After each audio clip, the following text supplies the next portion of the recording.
Welcome to Fitzdog Radio. I'm sitting in a hotel room in like Ucasville or something, Connecticut, where the Mohegan Sun Casino is. And I just finished my Saturday night shows. So I thought I would do my intro for my Godfrey podcast this week. My good friend Godfrey I spoke to just this past week. We'll have him on in a moment. But first, let's take care of saying hello to you guys in a more personal, up-close way. So I just did 2 shows. It's an adventure. I mean, you come here to an Indian casino in the middle. I'm talking middle of Connecticut. There is no New London is a half hour away. That's the closest town, and nothing in between. And so people get shit-faced, and it's like they go crazy. And a lot of big people on scooters, a lot of people eating ice cream while they're on a scooter because they're overweight. And they come to the shows and they go fucking wild. Luckily there's this bouncer. This guy is great. His name is Andy. He looks like the guy from Jerry Springer, who then got his own talk show. He looks like that guy. And he's hilarious, and he's really good at bouncing, which you need to be here because you don't always know if somebody's a threat, and he's a pretty good judge. But there was this couple up front, and people pay a lot extra to sit in the front couple rows here. The casino charges them extra to sit in the front row, even though they're going to get shit on. They must want it. And so there's this couple up front, and the guy looks a bit older, and the girl he's with is quite a bit younger. And I talked to them, and it turns out he's got a 20-year-old son and a 6-year-old son. And this woman he's with is the mother of neither. And they're out, and I'm kind of poking around into their personal business a little bit, which I'm known to do. And then the guy gets a little bit put off, like I'm being rude. Like, you know, who am I to judge him or whatever? So I move on. No big deal. I don't think twice about it. And then Andy comes back with the waitress. There's this waitress that works at the club. It's almost like, it's funny because Mystic, Connecticut is right next to here. It's like Julia Roberts in Mystic Pizza. It's like, get out of this small town. This woman is like stunning. She's a 10. And she's working as a waitress in this casino, and you go like, what are your hopes and dreams being here, you know? And so she gets this note, and I mean, this girl could be a model in LA or New York, and she gets this note that they come backstage and they show it to me, and it's from the couple, and it says like, hey, do you want to hang out with us later? I'll eat your pussy so hard, and it leaves like 3 different phone numbers. Like, you pretty much only need 1 phone number, but maybe a more gentle approach. Like, I don't know who wants their pussy eaten so hard. Is that the selling point? I'm really rough at fellatio, you know? And so I asked her, are you going to call them? And she just laughed. She's like, no. I was like, you don't want some of that action? That dysfunctional fucking... Oh, yeah, that relationship's not going to end well. I could tell already. I got to the hotel. I flew into Hartford on Thursday. I flew from L.A. to Dallas to Hartford, hour-long Uber ride from Hartford to the casino, and then did a show that night. And my Uber driver, who is this guy, Vladimir from Russia, not making that up, Vladimir. And he's talking to me, and he's driving this. I thought there was standards for an Uber. Like, I thought rust was not encouraged on the quarter panels, but this guy had a Hyundai, and it was pretty beat up. And he's telling me the whole ride there about, because he knows I'm going to the casino, about how he goes there and he's won. One time I win $35,000. Other time I win $15,000. I go, then what are you driving a fucking Hyundai with rust on it? Buy a better car. And so he decides that he's going to gamble. As long as he's going to the casino, he's going to gamble. So, and we're talking the whole time, which was much more talking than I planned on doing with him. But he kind of had a lot of good stories, so I didn't mind. But what I did mind was then he pulls up to the hotel and goes directly into the parking garage. Like the fucking, like, how about taking me up front to the hotel since I have a roller bag. Now I'm rolling my roller bag through an underground garage with Vladimir to get to the hotel instead of being dropped off by the registration desk.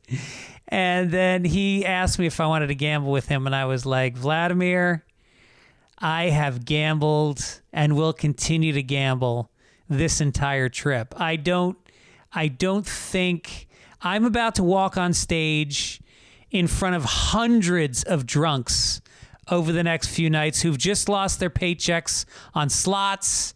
I'm going to hope that I get paid with a check that clears. I'm going to hope that my connecting flight gets home and connects and that my bags arrive. I'm going to hope that there's no fucking bed bugs in my luggage.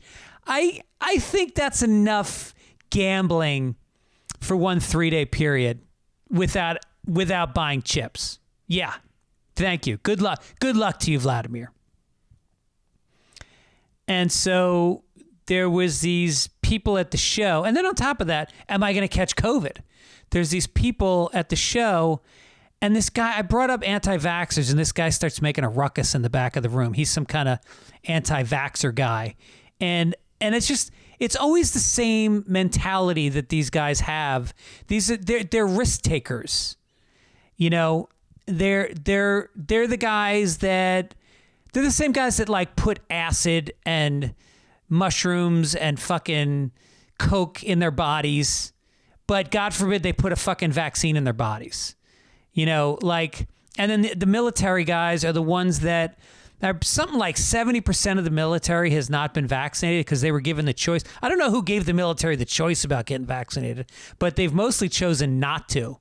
So you're brave enough to sign up to give your life for your country, but you won't risk your life taking the shot for your country, which is exactly what you're doing when you get vaccinated. You're doing something for the good of the other citizens of your country. It's not just about you. So anyway, I'm not going to get on a big anti-vaxxer thing. I'll do that on the next show. And I have to get tested tomorrow morning. I'm going to get tested because I'm going to see my mom, who had I got a lot of nice emails from people wishing my mom well. She just had open heart surgery last week. There was a couple complications. They had to take out her pacemaker and put it back in, and there was water in her lungs and heart, and they had to drain that. There was a bunch of shit that happened. But she's back at my sister's, and I'm going to visit her, so I have to get tested. I'm going to take the train from Connecticut down to New York and then get tested and then go see my mom. And I hope she's doing good. So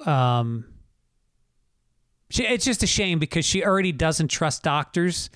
She thinks that every doctor is trying to scam her and get money from her. Like, she's very paranoid about the nature of the medical profession, that it's all a scam. And this is a woman who, like, literally snuck me under every subway turnstile my entire life. It snuck me, used to make me lie about my age going into movies to get cheap tickets or free tickets, everything. When we'd go to church, they would pass the collection basket around, and my mother would start singing whatever hymn we were singing, but she would sing up to the fucking heavens so that the plate would get, and then just pass the plate along without. Well, that was for the second. To her credit, she always gave for the first collection, but she thought the second collection, which the church had hit you with 2 sometimes, was a scam, which it fucking was. That was the boys' parents slush fund. That was that second one. And I just love that she's calling anybody a scammer. But anyway, getting ready for that in the morning. And then we got some nice mail. Somebody wrote in, Dave said, I guess it's not important, but listening to David Cross talk about the Great Brain series of books brought back some memories. One thing he didn't remember is that the family in the book was Roman Catholic, living in a majority Mormon town in rural Utah. At one point in the book, he said that the mother always won the blue ribbon for the best fruitcake at the county fair because she put either rum or brandy in it, and the Mormons didn't know what the flavor was because they'd never tasted it. That's hilarious. This one comes from Nancy. Just wanted to mention, I've been microdosing psilocybin for my depression for a couple of years now. It started out being guided with a therapist, doing 25 to 50 milligrams per session, which I'm glad I did. Started out doing it 2 times a week. My therapist may not like this, but I'm doing about 80 milligrams 4 to 5 times a week now. It helped a lot. Research showed it's still a safe amount. It's not like I'm loaded, but I can focus on other things. It's a miracle medicine for me, and I make it into a tea so I don't get the belly upset. It's been ironic to me because I tried so hard to get a legal route but got hooked on oxycodone, which is not a lot of fucking fun. I find combining microdosing, having therapy, practicing Reiki, meditation, and doing artwork has really made a difference. Well, good for you, Nancy. I'm glad you found something that might help me. I think I'm going to try the microdose on psilocybins. I'm going to see how that goes. I'm already doing the meditation, doing the artwork. Maybe I got to do some Reiki or Reiki. Reiki? I'll try it. You know what else I'm going to try? People, and you need to try, is a little Manscaped. The fall is here. Time to trim the hedges. Here's what I'm saying. This man groomer package, it's the new 4th generation performance package. So it's got a V8, it's got a 287 under the hood, it's got a Hemi. No, it has none of those things.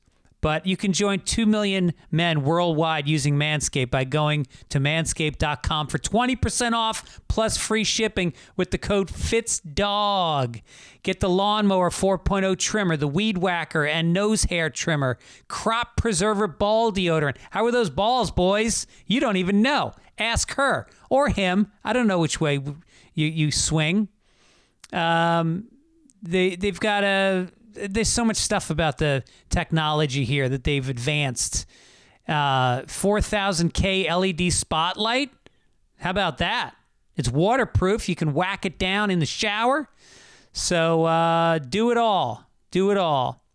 And they threw in 2 free gifts to the Performance Package 4.0, the Manscaped Boxers and the Shed Travel Bag. Get comfy on the home and on the go this season.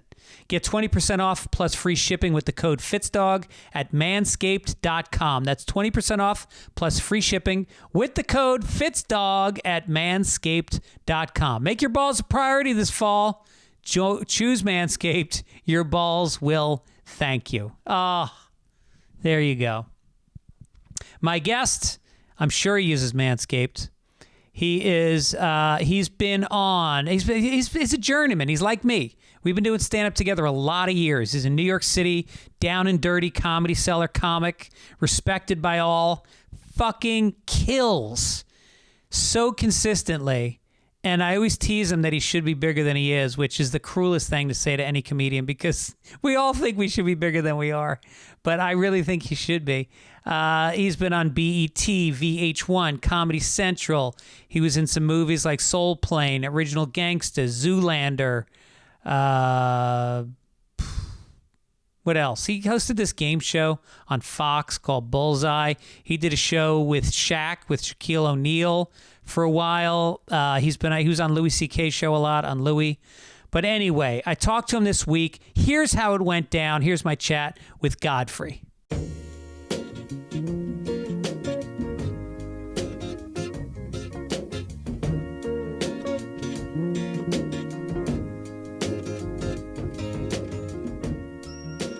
My guest now joins me, Godfrey, who's sitting in what looks like some kind of horrible corporate hotel in Sacramento, California. What the fuck? Where do they put you? Residence Inn, because guess what? I got a stove, I got a microwave. I like this. I like a little kitchenette because, especially on the road, when you want to try to be healthy as you can, supposedly, road healthy, I'm going to be able to go to the grocery store and actually make something on the stove. Now, is this so you can you cook breakfast for a woman that you meet at the club the night before? Is that I usually cook it for myself. Fuck her. You mean you'll fuck her, you'll have her over. Oh, that'll happen. In the morning and you'll make yourself breakfast? Yeah. For nothing? I'll tell her to leave and say I got an audition to make my own breakfast. You do too. You do. and it depends on if I even have any chicken. See, it's so funny because people think on the road, you must get a lot of, I go, that's not the truth. It's like, sometimes you're by yourself, but I don't roll with a big group. I know some comedians that roll with an entourage. I never understood that part. No, that's a lot of people to pay.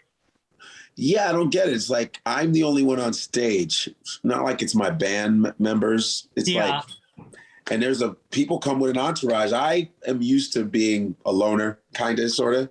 You know what I mean? Yeah, but I see you at the Comedy Cellar, and there's always a couple of girls there. There's a runaway. There's a girl you went to the prom with that's coming back now, 20 years later. There's like a white girl that wants to experiment. I mean, you got a few. That's New York, though. That's because all you do is you call them and say, hey, I want to hang out. And it makes it so much easier where you just go, hey, meet me downtown. And then they meet you downtown so you can knock everything out. You want a drink? You go to this Olive Tree. You want a show? Go downstairs. You knock all of that in that little fucking, that area. You don't have to go. The Village is so great. Hey, you want to eat some Italian?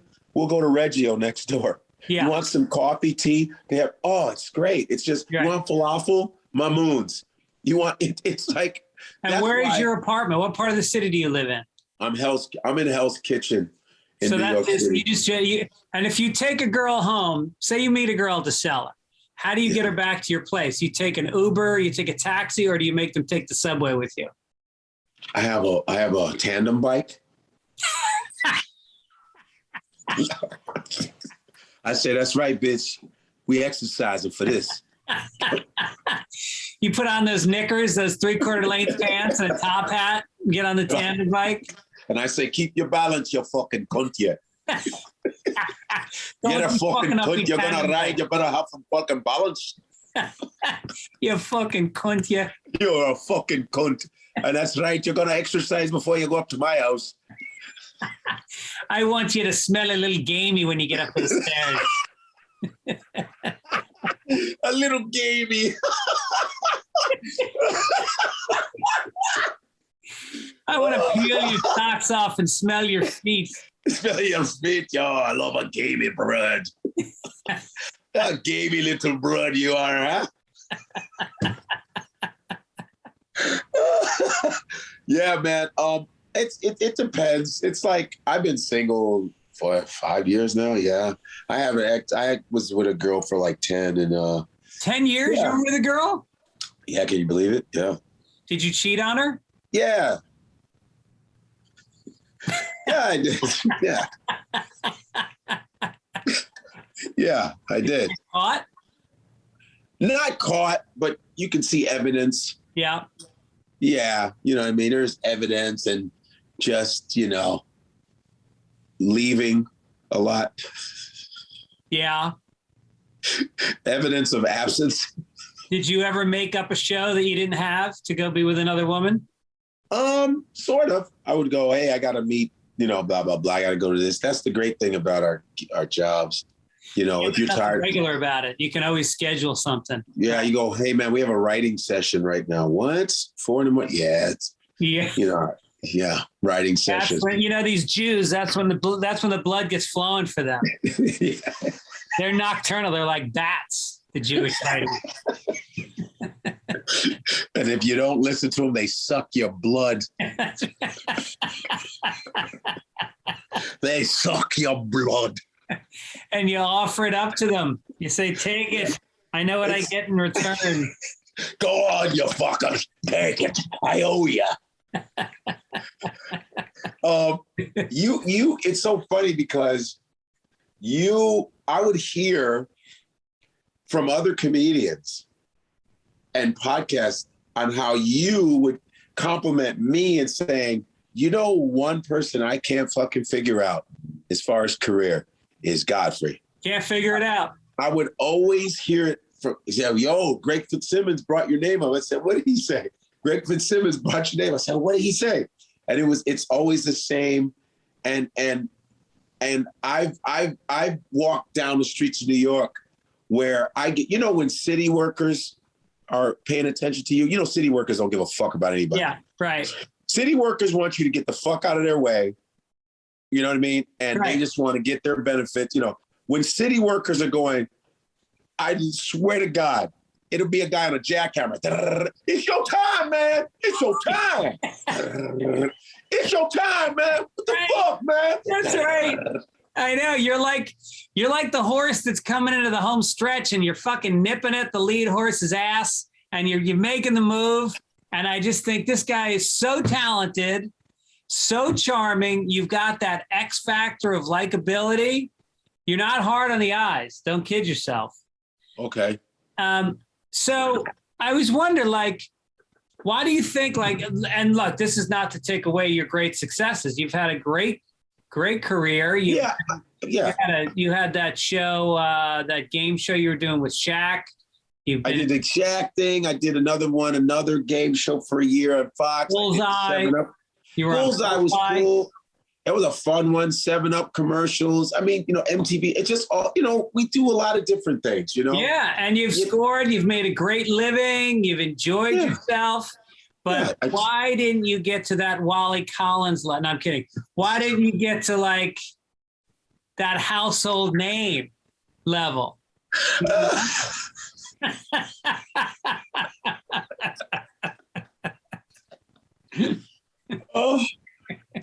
Listen. If I could tell you, I would know it and then correct it. You got it. There's no. My thing is that the beautiful thing about it is our longevity. We're here, man. We're here. We're making a living. I've been making a living telling fucking jokes for 20 plus years. A good living. Yeah. Yeah. I'm you live in Hell's Kitchen. Yeah. Yeah. I'm literally making a living, travel all around the world. I'm a premier headliner. I'm one of the best headliners in the country, period. Probably the world. Fuck what you heard. There you go. I do. I mean, and I gotta give credit to social media. I took it by the reins about 4 years ago. And I started to I said, if I'm going to do this shit, because my old school mentality was I ain't doing this clown. Get the fuck out of here. I'm going to put a mustache on my face and start. And I said 4 years ago, okay. Yeah. And it worked. Yeah. I got to really, especially the pandemic. You mean it worked in the sense of getting bigger crowds when you're on the road? Yeah, man. Just good for you. Shit going viral, working with other social media stars and that respected me, that really were excited to work with me. And I was able to just really show my skills, And I had a couple of videos get 5 million views here, 3 million here. And I was like, wow, this shit is really, and I have people in the streets going, oh my God, and then you hit another demographic. Oh my God, you're so funny. I'm in other countries. I'm in Russia, they're like, oh, I said you on the social media, you're the guy. Yeah. What the fuck? It was really seriously reaching everybody. It was it's like how music has always been, how music travels around the world in a day. Yeah. That's how comedy's become. It's traveling around the world in a day. Yeah, right. And it's so personal. I mean? And what's traveling around is you. It's not, you're not selling soap. You're not selling fucking, 7-Up. It's like me. You're like, if you like what you're seeing, you're going to remember this face. You're going to remember that face and people repeating your shit. And then so now it's starting to translate. We're all about filling the seats. That's all we care about. We want to go to wherever the fuck, bumblefuck. We want to pack that 250, that 340, that 400 seat or room. that's all we think about. So all I was thinking about was, this is a business now. This is my job.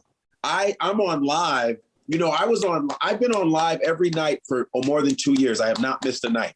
Get out of here. Haven't missed a night. No shit. Haven't missed a night. And what's the format? It's just me.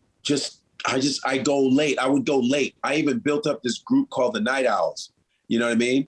And I do it in your apartment by yourself? In my apartment, and I was doing it at the Cellar after my set. I would just set my shit up at the table because, you know, it was about an hour and a half left. And I would just be there with a chick. I'd be with a hot chick, blah, blah, blah. And or in the streets talking shit. But I'm used to being up every night. I'm just up. I've been like that since college. Yeah. In college, I was up late. I don't know what you did in college. We stayed up fucking 4 or 5 in the morning. And you wake up 3 hours later, you go to class and you're fine. There's no problem. Yeah, I go to class. I had a biochemistry lecture at 8 a.m. Yep. And I'm fucking like, what is this dude talking about? I'm tired. Fuck this guy. Yeah. You know, but I was used to that. So I said, you know what I'm going to do? And really, I really kicked into gear during the pandemic. Everybody, a lot of comics were calling me, yo, what the fuck you gonna do, man? What are you gonna do? I go, you know what I'm gonna do? I'm gonna be on live every motherfucking night for 3-4 hours. And I stayed on that bitch every day. I had conversations with different comics. People were coming on. Pauly Shore came on my shit a few times. He'd be like, hey, buddy, what's up, man? I'm up just like you, man. You know, he was on my shit. Lenny Kravitz became a fan. I had Nas, the rapper, he became a fan. I was just on because I knew that gap would be open. You know? You stayed up for 3 or 4 hours? Yeah. I would go from like 12 to 4 a.m., 1 to 5 a.m. Really? Till the sun went up. Because there was nothing else for me to do, and I didn't want this pandemic fucking with me. Yeah. I didn't like being trapped, so I had to find an escape route. Yeah. I didn't want that shit to fuck with me, so I just stayed. I was just online all the time. Yeah. And I gained 350,000 new followers from that. Holy shit, that's amazing. I'm at about 615,000 followers. That's and I was like, I'm trying to reach 1 million, but that shit really, that was like the steroid. Yeah. And it's like, yeah. And I have a solid following, and, you know, and my videos average 70 to 100,000 views. Yeah. You know what I mean? That's amazing. Like, but that's from consistency. There's no tricks to this shit. Do you do ads or anything on that, or you just do it for the hell of it? No, I don't. Do I do ads? Yeah, on the stream. I thought the ads, don't they gotta like ask you? Don't they want to, you know what I mean? I don't know. With those kinds of numbers, you should be able to get ads, you know? I would love to. But I don't know. Maybe the topics I talk about, they're like, no, they don't want to be associated with that. There's a lot of sensitivity with that too. You know what I'm saying? Are you a Holocaust denier still? What do you say? Are you still a Holocaust denier? Because they shy away from that. No. Because the black man has his own Holocaust, man. We've been treated like shit. You got millions of Jews, but what about the millions of blacks that are constantly beat down, constantly incarcerated? Huh? What's up with that, huh, Mr. Fitzsimmons? What's up with that? Huh? We have a Holocaust every time I leave the house. It's a Holocaust, man. Huh? What the fuck, man? We pay a Holocaust. What does it cost for the black man to survive in America, man? Fuck that. If there's a black Holocaust, who's the Hitler of it? Oh shit! Let me tell you who's the Hitler. I know who the fuck gonna be. It's gonna be what's that motherfucker's name, man? Ted Cruz. Wait, which one? Ted Cruz. Oh, not Ted Cruz. He's a Holocaust. He's a Hitler of the Mexicans. Right. Yeah. That dude doesn't want to be Mexican so badly. He wants to. Dude, he fucked with Patton Oswalt yesterday. Patton canceled a bunch of shows because he canceled shows in Florida and Utah because they wouldn't wear masks. They wouldn't enforce mask restrictions, and so he canceled Florida and Utah. Just no problem. He's that big; he can just cancel it. And Ted Cruz goes, "Oh, his poor 2 fans." Ted Cruz, the guy's in Texas. you got the abortion thing happening, you got the immigration thing happening, you got COVID, you got hospitals overflowing in Houston, and this motherfucker is baiting Patton Oswalt. So Patton just fucking laid him to bear. He deconstructed his whole life. It was fucking beautiful. Go Patton. Go Patton. That's awesome. He goes, what are you doing awake? Shouldn't you be in liquid form right now? Oh, that's so fucking funny. He fucked with the right dude. Yeah, right. Not the wrong dude, the right dude. Yeah. Patton's like this. I got him. Don't worry. Thank you, Ted. Because Ted's a fucking joke. Did you see him almost get his ass whooped in the airport? No.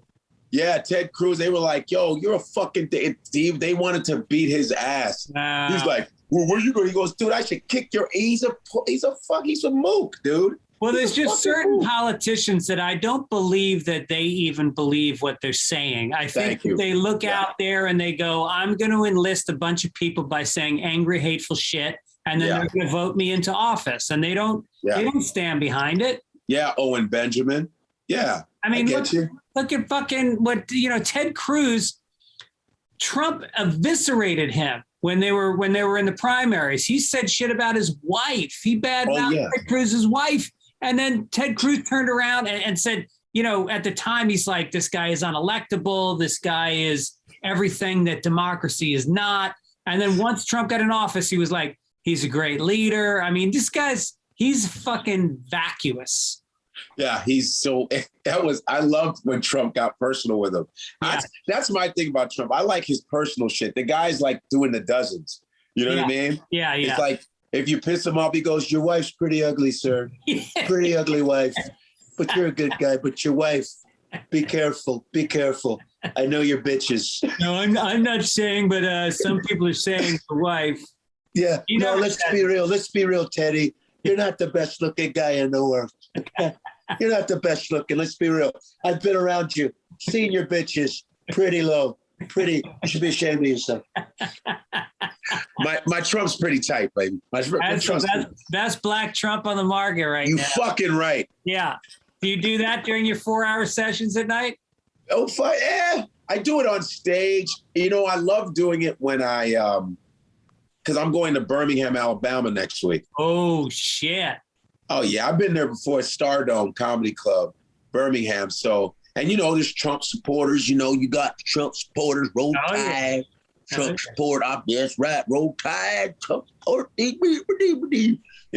Yeah. And when I do the Trump impersonation, it neutralizes everybody. They just laugh. They go, "He sounds just like him." Right. There's this black, because as performers, you have to use your physicality. You're an Irish dude with glasses, but the fuck, I'm a black dude, kind of athletically built.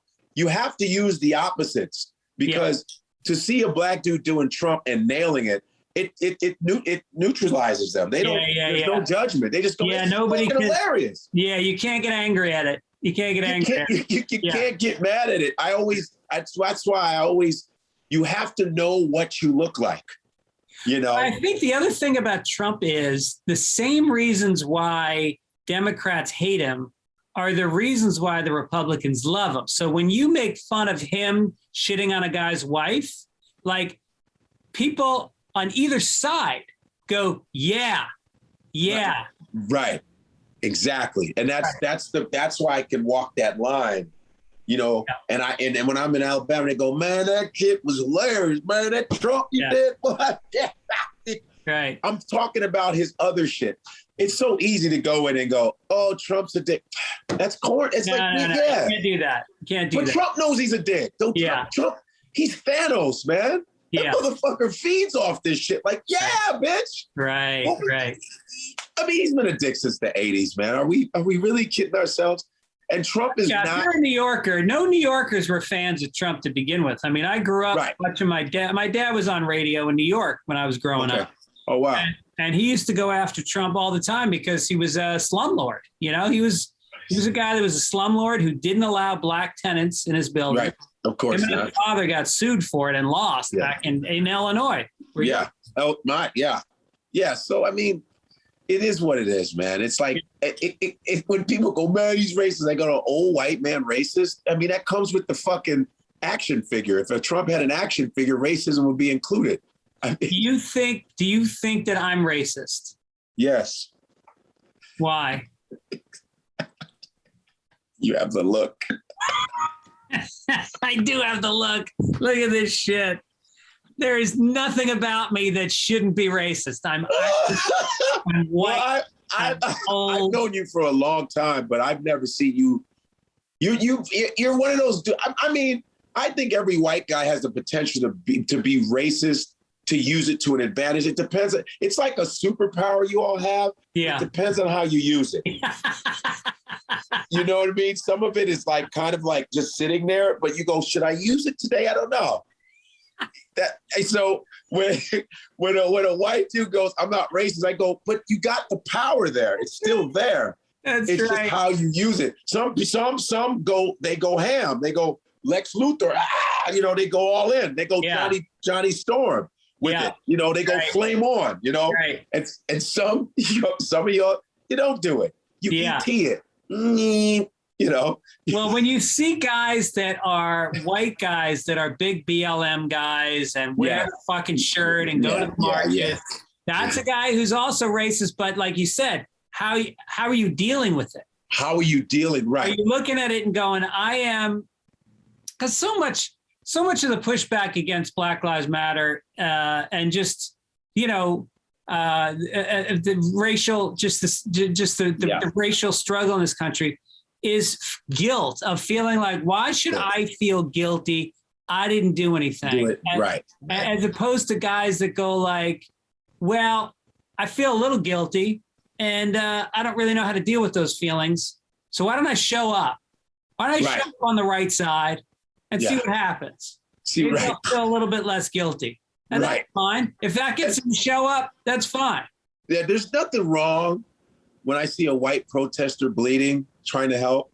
Yeah. That's always cool because you get like nice photo shots. You got a nice shot of you like, this is me, all right? That's right. This is me protesting, little blood. Nothing like protester, white man protester blood. Yeah. Man. It's the best. They're like, or like Bernie Sanders when you see him getting pulled by the cop, like, it's like, ooh, you know what I mean? Right. But I think that when whites say it's not my fault, you're missing the point. Yeah. We know that it isn't your fault. Right. But when you start to keep perpetuating it, and then, you know what I mean?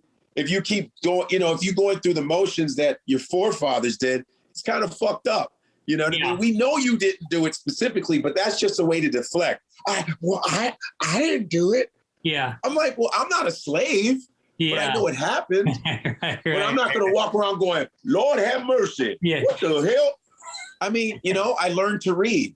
I learned to read and I graduated. I mean, it wasn't like, I don't think I can go to college because the man said I can't do it.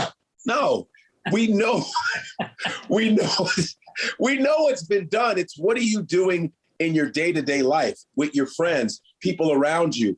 When you see something that you don't think is right in your little circle, are you letting it happen? Yeah. Or that's all I'm saying. It's just little day-to-day shit. We, as like Black people, whether it's Caribbean ever, we know already. It's like, what are you going to do? As other than cry and get mad, we're just like, are you recognizing it? Are you acting an asshole every fucking minute? Are you microaggressing every person that is not white?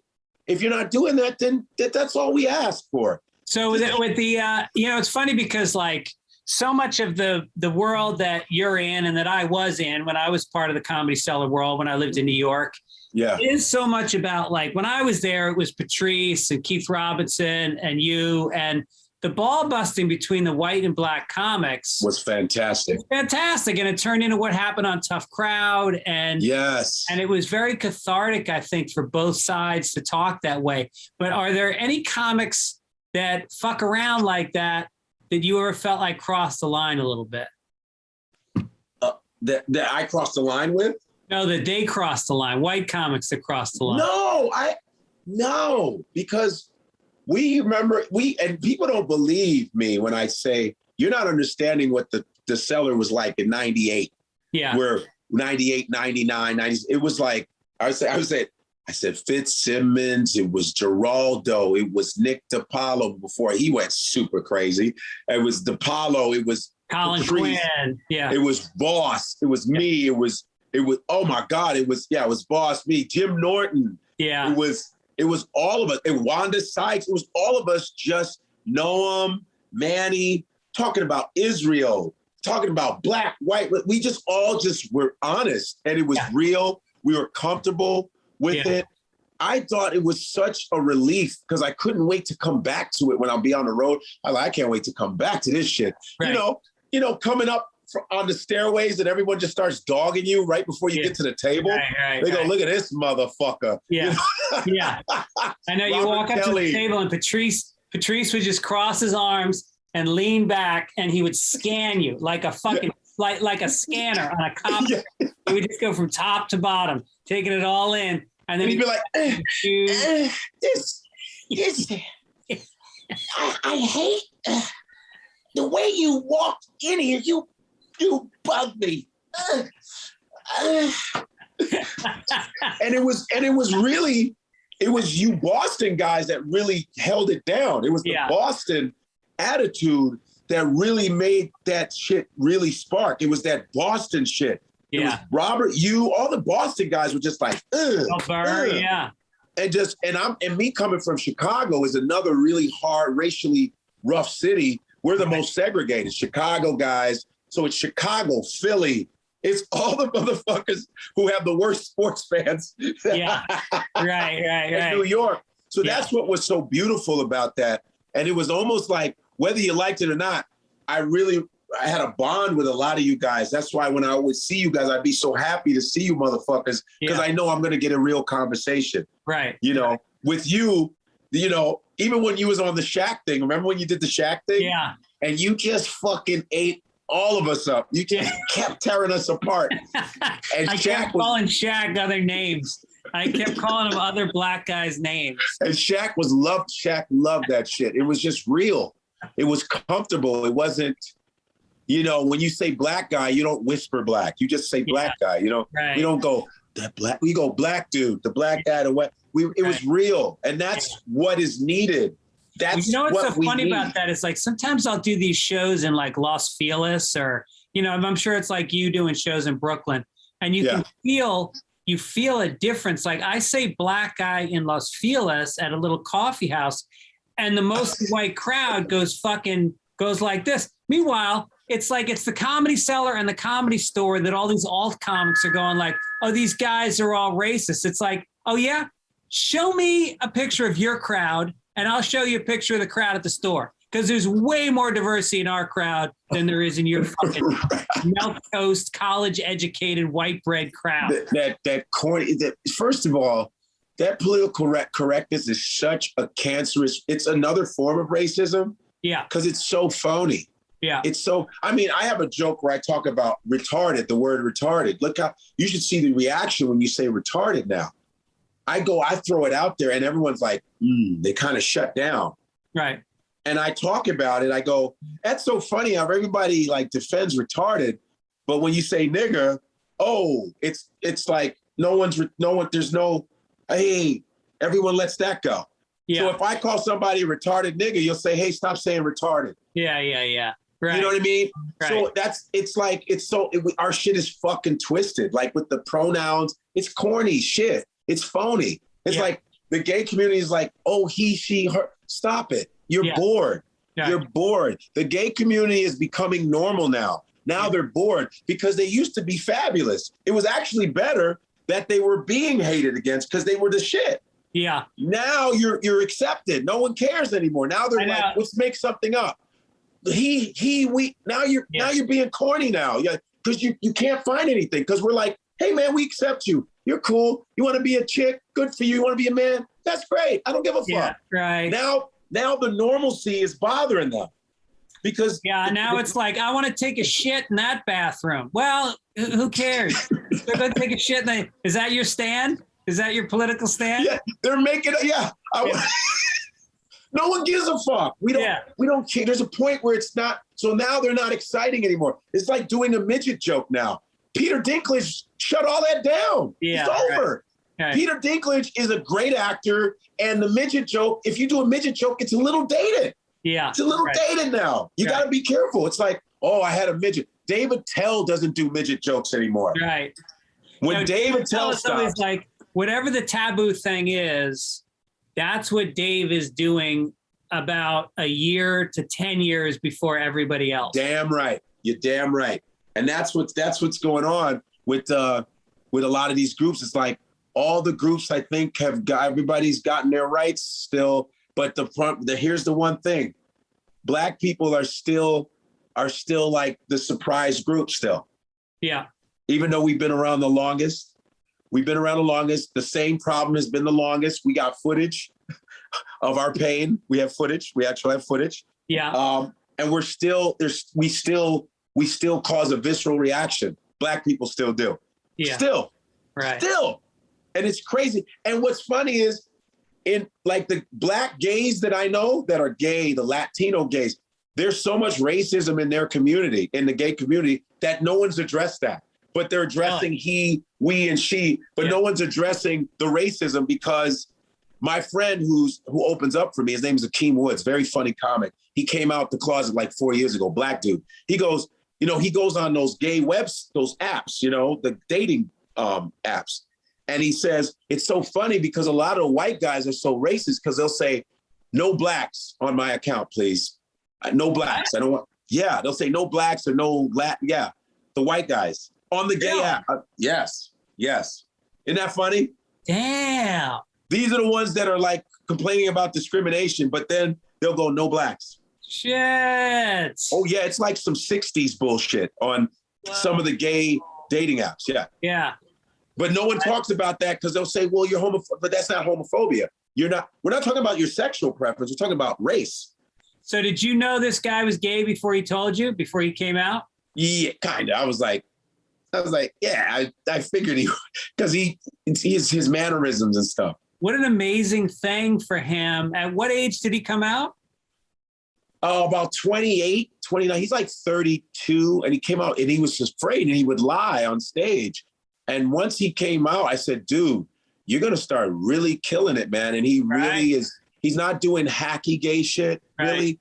He talks about race and stuff like that. And he's murdering. He's just, and he's about 10, he's reaching like 10 years. So he's really, and people really like him. He's doing really well. And he doesn't even like hanging around other gay dudes when he likes hanging around regular dudes because he's like, gay dudes get on his nerves. Yeah. Which is fucking hilarious. And I go, same with me. They do get on my nerves. Yeah. Well, when he explains why he doesn't like hanging around gay dudes, I go, that's the same reason. Yeah. It's a lot of work. Gay guys, they're funny at first, and then it becomes the same gay joke. Like I have gay friends where it's like, can we fuck around for a little while without you bringing gay into it? Can we just be fucking normal guys? Like, I'm not the one that's dwelling on it. You're the one that's dwelling on it. They always do that. You know who used to do that to me all the time was Mario Cantone.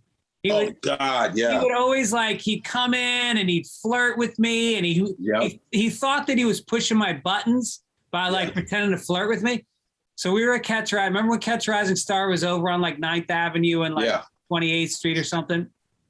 So we're in the green room and it's packed. There's a bunch of comics in there. And Mario's coming and going, Greg, your ass is so hot. Greg is.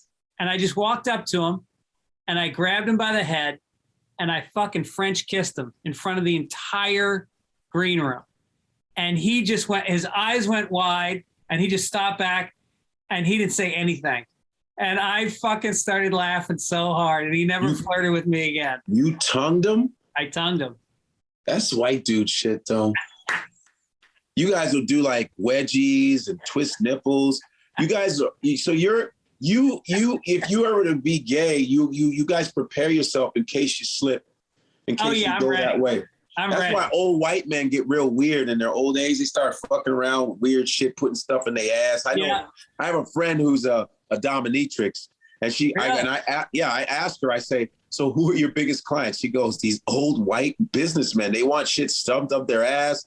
They want me to smack them this way, smack them that way. I go, that starts from football. When they start wedging each other, twisting, they do all kind of weird ball shit. Right. You know, you ever do scrotum punch? I'm like, no. Oh, what about rugby players? They pour beer down each other's cracks of their asses and they drink the beer. Drink it, of course they do. Of course. Yeah, white guy shit. Yeah.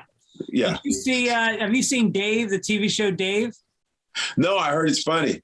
It's funny, but there's an episode about that where Dave is there with another white guy and they're looking at each other's assholes and they're like doing gay stuff. And there's two black guys there and they're going like exactly your reaction. They're like, dude, what's with you fucking? Yeah, I mean, if you're gay, cool, but why is it always something with the balls and why is it bodily fluids? It's always something like, hey man, you ever play pee in a cup? Yeah. What? It's always like bodily fluids or something. Yeah. You got to stick up someone's ass, right. Or you're smashing somebody's like ass. You ever heard of waffle? The waffle? Is that when you put a tennis racket on a guy's and ass? You smack. Yeah. You take a hairbrush and you rub it back and forth, and it makes no. You smack it. You smack their ass with a thing, and then it shows that waffle time. I'm like, what the fuck, Keanu? What's the gayest thing you've ever done? Like, what's the closest you came to being gay with another guy? Saying happy birthday. I don't like saying happy birthday to other dudes. Because there's nothing, you can't be hard with it. Because it's very like, happy birthday. Yeah. Oh, happy birthday. Because, what I do is I go like this. That's why boys do punching in the arm. We would punch us, right. We would punch you like, happy birthday. So I'd be like this. Yo, man, you was born on this date. That's what's up. I try to make it as hard. Because if you go, happy birthday. Vomit in my own mouth. Sing it. What are I having to fucking sing the gayest song of all? Yo, happy birthday to No. I do the Stevie Wonder version to get out of it. Happy birthday to you. Yeah, thank God. Yeah, thank God for soul, man. All right, so let me ask you some questions. What's up? Have you ever had a car? Seems like you've probably never had a car. I had a car. I had two cars when I was in New York. I had a Fiat and I had a Geostorm. I had cars. In Chicago, I had cars, used cars. I had about 5 of them. You had a Geostorm. Jesus. Yeah, I drove it all the way from Chicago to New York. Was it a piece of shit? It was all right. It was not bad. It's okay. Yeah. Yeah, and I bought a Fiat like 6 years ago. I was living in the Bronx, had a house, and I had a Fiat because it was good for parking and shit like that. Oh, right. Yeah, I always had a car, and then I got rid of it, got rid of it. And then the next car, if I do get a car, I want it to be Porsche. I want it to be a nice fucking dope-ass car because I like driving. I actually like driving. When I go to LA or Chicago, I rent a car. I like to drive. I like to drive, listen to music. I like driving, Yeah, I love driving. I was with Attell when I was in New York last month, and he gave me a ride in his car, and of course he's got like a fucking nightstick on in between the two seats. So fucking funny. He's so fucking funny. He's so ridiculous. The fact that Dave Attell is driving is the funniest shit. Well, and of course he drives like it's a Honda or it's some fucking milquetoast lame car. He's got so much fucking money, but I think he gives a lot of it away to like comics that need money. He's so nice. Yeah, he's so nice. He gives all his money away. He's so nice. He's such a kind, mean-looking motherfucker. He looks like he doesn't want to be around you, and he likes being around you. It's weird. But you guys go up back to back usually at the Cellar almost for years, right? It's me and Dave. It's like back and forth, switch. But I was always the late night guy. Yeah, I was always the late night guy. I stayed down at the bottom of the list. I stayed there because I go, it just makes me better. Yeah. I didn't want the sweet spot. That for what? I'm like, I'd rather in New York. And then when everybody's gone, I could do more time. So I would steal another extra 15 minutes. Right. Because it's like you're last. No one really gives a fuck at this point. So I would just steal, do 30 minutes, 35, and just work my shit out. And then Dave started coming later. He started coming later. And then I know Aziz Ansari told me like 3 years ago, he goes, I started coming later because you started doing it. And it just, I like that you do it later. It just makes you better. So I had Aziz. Yeah, better? That's so good. I'm so glad. I didn't think he could. Like, I literally have said, I don't think that guy can get any better than he is. I mean, I don't know what it's doing for him, but he's famous now. I mean, how do you get beyond standing ovation? He got better than standing ovation? Does he get standing O's all the time? I don't know. Who am I? Who the fuck am I, guys? What's your next question? That's it. I was going to ask you. I was going to say, can you hold on? Who represents you? Are you still with William Morris? I'm with Innovative. I haven't been William Morris in years. I'm with Innovative. William Morris changed. They got with Endeavor. They combined forces and something happened. I'm with Innovative. I jumped to Paradigm. Now I'm with Innovative. Pretty solid squad so far. I've been with them like 8 years. They do your stand-up dates as well as your acting work? Yeah, my stand-up dates are solid. I'm booked very well. I'm booked ahead of time. Booked till next year, which is good. You know, I'm booked all, you know, that's the beautiful thing is the touring stuff is great because of my numbers going up and tripling and doubling and tripling. And it's just great. That you look forward to that shit. You know what I mean? You're getting those kinds of numbers on your social media. You're going to obviously you're going to do much better in clubs. Hold on. Let me give out your dates while we're talking about it. You're going to be, you're fucking, Jesus Christ. You're such a comic. Your website has dates from March. Yeah, but don't fuck that website. It's not up to date because I've got to get a new web because during the pandemic, everything shut down. So I left it. So I got to update that shit. But if the next stuff, when is this coming out? I don't know, but let's see, September. It looks like in November you're going to be in the Raleigh Improv. Raleigh Improv is November, I think 28th to the 30th after Thanksgiving. No, 26th to the 28th. Okay, 26th to the 28th. Raleigh, that's the new Improv, which is awesome. And I have Magooby's Joke House, October 7th through the 9th in Baltimore, which is right outside of Baltimore. But Magooby's Joke House, October 7th to the 9th. Birmingham, Alabama is the 19th through the 17th of September. That's Stardome. And House of Comedy in Arizona, Scottsdale, Arizona, House of Comedy, which is a fantastic club. Rick Bronson's House of Comedy, which is September 26th to the 23 to the 26th, 23rd to the 26th. You know. Speaking of Baltimore, how about that Michael K. Williams dying, huh? Wasn't that tragic? Man.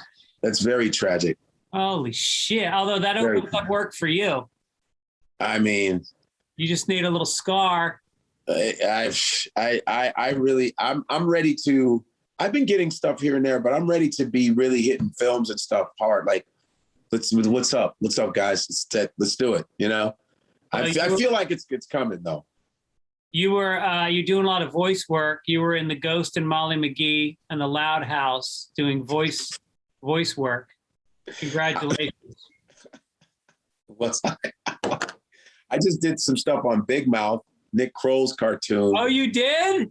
Yeah, I did some on the newest season. That's amazing. I did 2 characters on that, and it was real quick. And then I've done some Warcraft video game stuff. Hold on. What are you doing?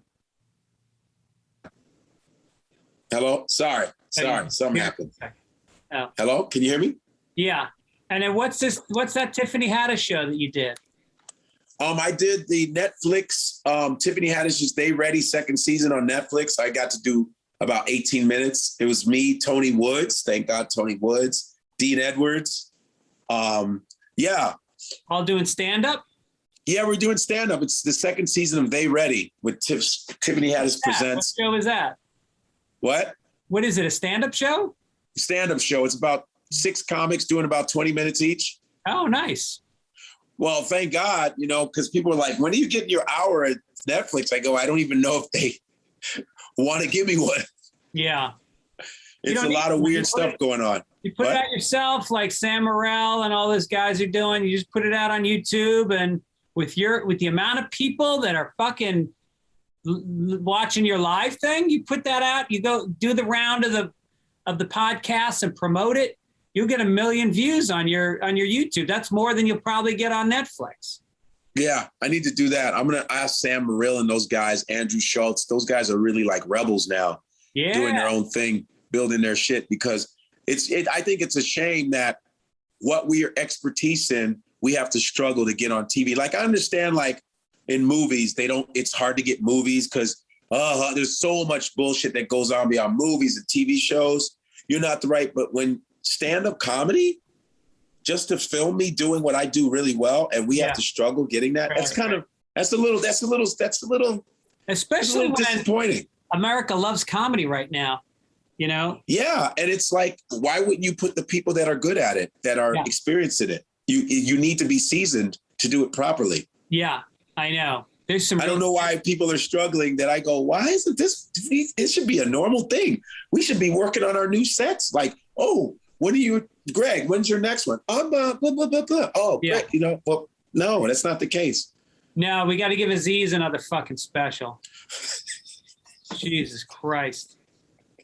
What's he going to talk about? Is he going to talk about how he met Billie Eilish? No. What do you think of Billie Eilish? Isn't that, is that a singer? Yeah, it's a female singer. Never mind. It's that female chick, right? She's supposed to be so amazing. Yeah, she's great. She's great. Is she really dope? Well, it's kind of talk singing. It's very like, do you know Fiona Apple? Yeah, Fiona. She used to be like a hottie with that. It was fake. David Blaine was dating her. Oh, so is Brian Callen. Brian Callen dated her. Brian Callen fucks everybody. Yeah. Everybody you don't fuck, Brian Callen fucks. Brian Callen, but yeah, everybody Fiona Apple. Fucked. Fiona Apple, but yeah, that's cool. That's like that Alanis Morissette, the angry white girl who's privileged, trying to pretend to be poor. Yeah, right. Yeah. That shit. Yeah. That was when, actually, those were some hot ass chicks at that time. You know, there was that Tory, whatever. There was all those little cute little white chicks, those coffee shop bitches. Yeah. You know what I'm saying? Natalie. Imbruglia. Well, her, but also she was hot. Not Maine's Merchant, Natalie Merchant. Remember her? Natalie Merchant. There was all of those, like those cute, dormitory chicks. Well, it was Lilith Fair. It was had all those chicks on it. So let me ask you about your life a little bit before we go. I don't want to keep you because I know you have a show in Sacramento tonight. I'm going to be there in next weekend, I think. Sacramento Punchline? Yeah. Awesome. That's a great room. Just a badass. Right?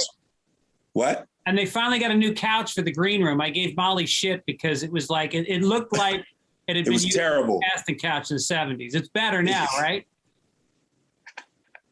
It looked like a couch in Carlito's Way. Yeah. It's got bullet holes in it. Fucking chicken. All right, boys. Look like it's time to hang up shop. So your parents are from Nigeria. Yeah, my parents, rest in peace, are gone now. But yeah, my parents. I didn't know that. Yeah, you didn't know that. My parents were from Nigeria, straight immigrants. My sister born there. Then there was a war. It was Biafra. It's a very famous war in the 60s, early 70s. And it was a tribal war. It was about oil because Nigeria is like the fourth leading exporter of oil. And my parents left. My father got a scholarship to be a teacher in Nebraska. And that's why I was born in Nebraska. Lincoln, Nebraska. Lincoln, yeah. And then we moved to Chicago. And then my brother was born in Chicago. So my sister was born in Nigeria. I was born in Nebraska. And my brother born in Chicago. So, yeah, man. What's it like to be in a city like Chicago that is very black? I read Michelle Obama's book. And to be an African black person versus an African American. Was there ever a conflict? Well, here's the thing. My parents, we were raised in this area of Chicago called Uptown. It's the most multicultural area in Chicago because really, we're number one in segregation. Chicago is more than Boston. Yeah. Chicago and Milwaukee. Wow. And so in the area that I grew up in, I grew up on the side that Wrigley Field, Cubs play. Yeah. So I used to walk to the games and shit like that. And my son lives in Lincoln Park right now. He goes to DePaul. He goes to DePaul University. He goes to DePaul on Halstead. And yeah. So I, that's my area. That's the side of town I grew up on the north side.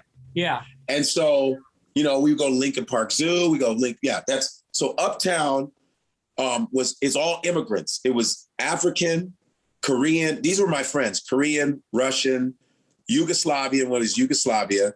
Vietnamese, Cambodian, Filipino, African American, Jewish, Ethiopian. What else? Yeah. So my babysitters. I had a Russian babysitter. I had a Haitian babysitter. So my friends were from everywhere. Did you guys have fun nicknames for each other? Oh, sure we did. Yeah.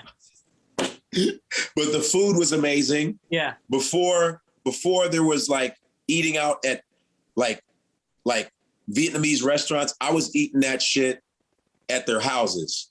Right. I was eating Filipino food in the house. I was eating Cambodian food in the house. Right. Nigerian food. My parents made Nigerian food. We had Nigerian party. So we all would be at each other's houses, Korean, everything, But a half hour away, you're getting chased out by some white dudes saying, get the fuck out of our neighborhood.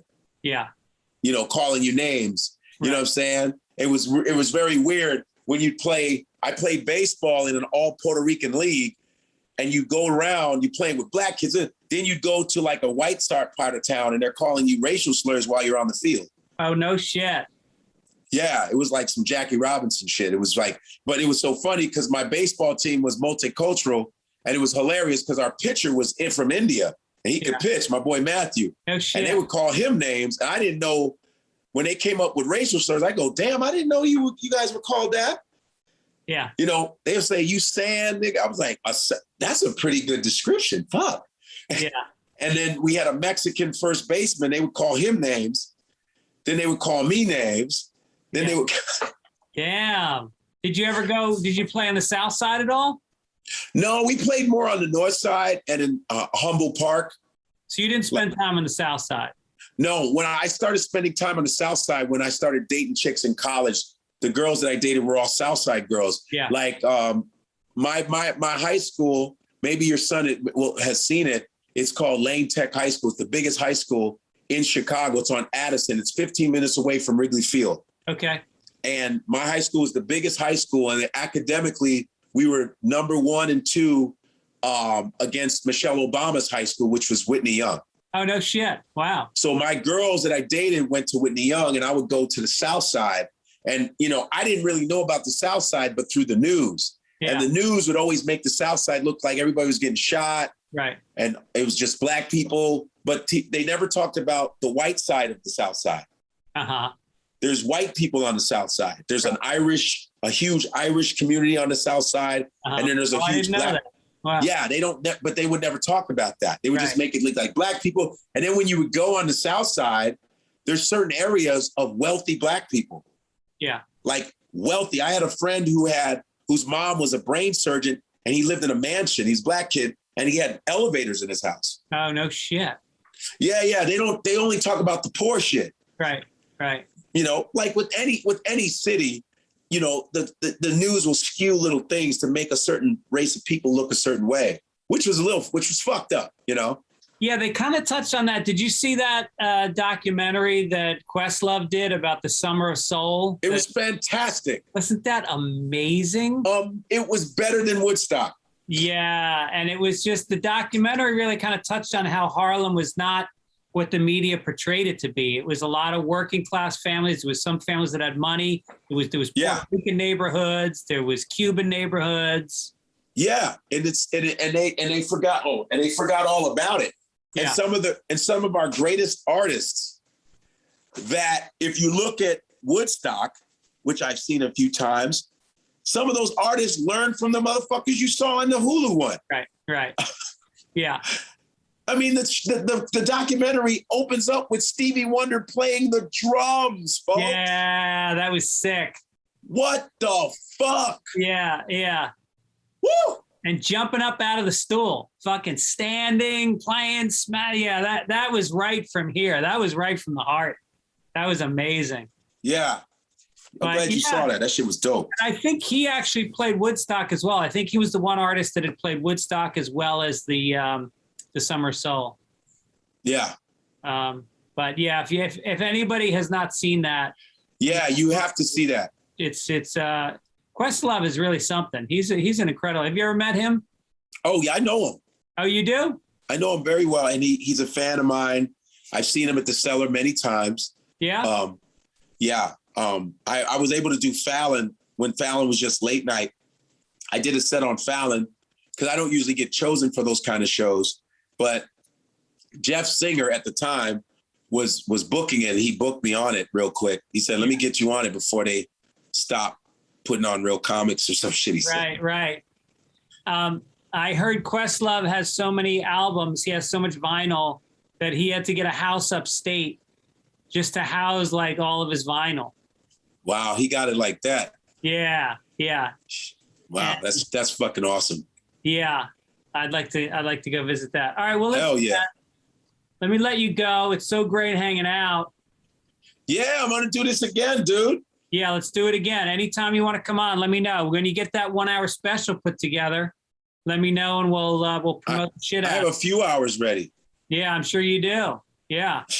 I have a few, but they're like, hey, you ready? I'm like, your classics like nice shirt or that bit you do, nice hat, or I love that chunk you have on where you from.